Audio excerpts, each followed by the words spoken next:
উচিত কথা একটু তিতেই হয়।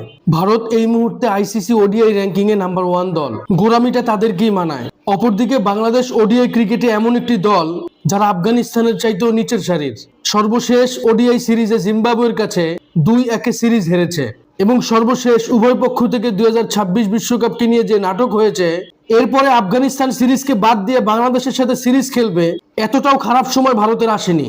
অতএব ভারতের কাছে সমূহ আদায় করতে হলে বাংলাদেশকে ব্যাটে বলে ভালো পারফরমেন্স করতে হবে। শুধু ঘরের মাঠেই না, বিদেশেও জিততে হবে। বাংলাদেশ যদি একটা সময় র্যাঙ্কিং এ উন্নতি করে, তাহলে ভারত সহ পৃথিবীর বড় বড় দলগুলো বাংলাদেশকে প্রায়োরিটি দিতে বাধ্য হবে। অন্যদিকে আর একদিন পরেই বাংলাদেশ বনাম অস্ট্রেলিয়ার প্রথম টেস্ট শুরু হতে যাচ্ছে। অস্ট্রেলিয়ার আতিথেয়তায় ক্রিকেটার থেকে শুরু করে ক্রিকেট ফ্যান্সরা অনেক বেশি সন্তুষ্ট। তবে ডারউইনের পিচ কিউরেটর বলেছেন, আসন্ন টেস্টে ব্যাটারদের সহায়তা রয়েছে, তবে বোলারদেরকেও পরিশ্রম করতে হবে। এবং অস্ট্রেলিয়া খুব ভালো করেই জানে, বাণিজ্যিক দিক থেকে হোক আর প্র্যাকটিসের ক্ষেত্রেই হোক, 2 দিনে এই টেস্ট ম্যাচ শেষ হলে এটা তাদের জন্যই লস। সর্বোপরি বাংলাদেশকে ব্যাটিংয়ে ভালো করতে হবে। বাংলাদেশ যখন ব্যাটিংয়ে ভালো করবে, বোলাররা আত্মবিশ্বাস পাবে। এ নিয়ে আপনাদের কোনো মতামত থাকলে অবশ্যই আমার সাথে শেয়ার করবেন।